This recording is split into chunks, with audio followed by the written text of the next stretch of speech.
No. But it's great to have you guys. We have actually got two very special things in store. For those that aren't here, that's just their problem. They're missing out. They can watch it on YouTube. So share what you say. But oh, Anna shows up good. No, that's the second row. One time. No, she's good. She's good. She's special. Yeah, special. But we have two people that are going to speak that are not me. So you know, it's going to be short. No, I'm just kidding. I'm very long-winded. I don't get in the grill. They don't like it. But I know you too well, yes. But what I've asked them to do is sort of share their testimony, and we talked about faith last week for those that weren't here, 2 weeks ago, for those that weren't here and haven't been here for quite some time. Started a series on faith called You Gotta Have Faith, kind of like checkers. You gotta eat. And faith is part of that, as part of your Christian walk that you've got to have. You've got to have that faith.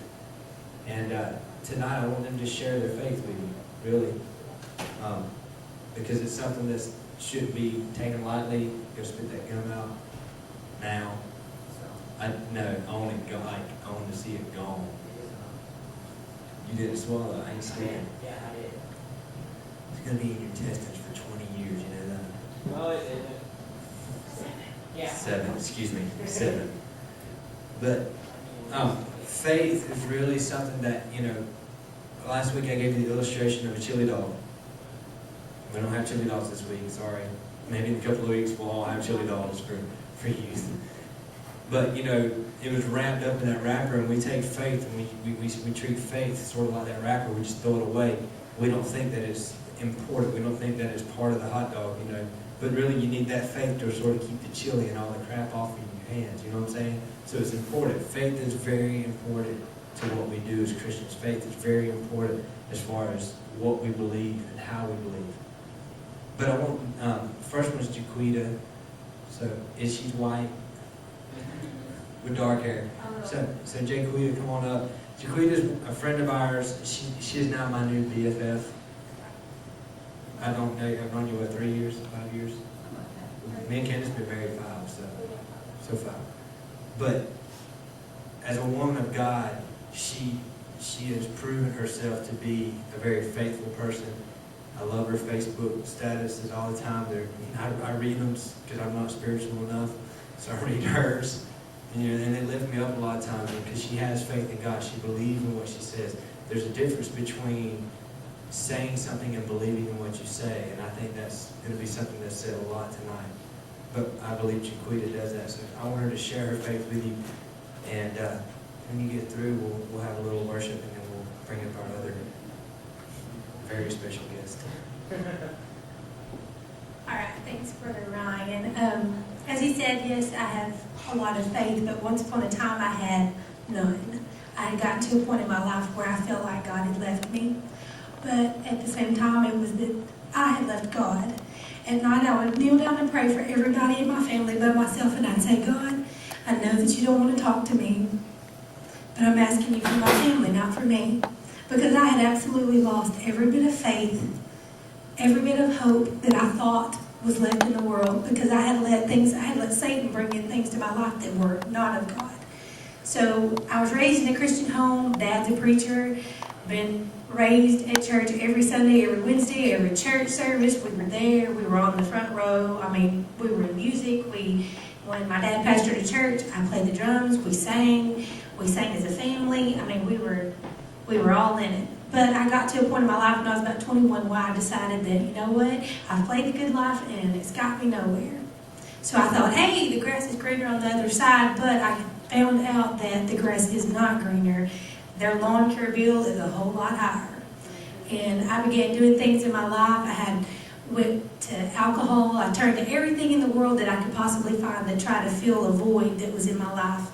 I used drugs, not the kind of drugs like cocaine and marijuana and things like that, but I was addicted to like NyQuil and anything that I could get a hold of to knock reality out. But when I came to the next day, problems were still there. And instead of turning to God and having faith that He would take care of things, I ran from him. And the whole time he was standing there saying, why are you leaving me?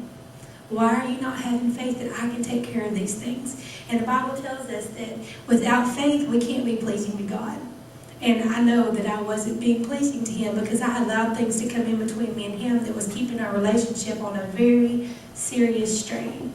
So back in the summer, last summer, God did some things and seriously got a hold of me, and I began praying, I began fasting and seeking God's will for my life. I've always known that I have a calling on my life. Thought it would be, I could sing, I felt like it was going to come through music, and when it didn't happen, I got mad at myself, I got mad at everybody around me. That's why I turned to the things that were not of God. But at the same time, when I came back to him and I said, you know what, God, it's not my will for my life, it's yours.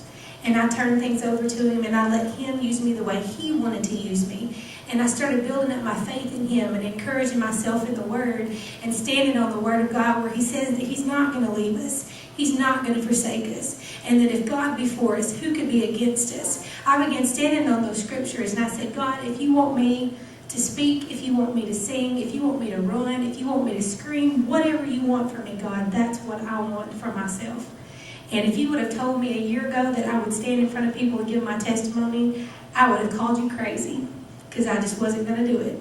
But you know what? If you're faithful to God, he's going to be faithful to you. He'll open up doors in your life that you never dreamed ever possible.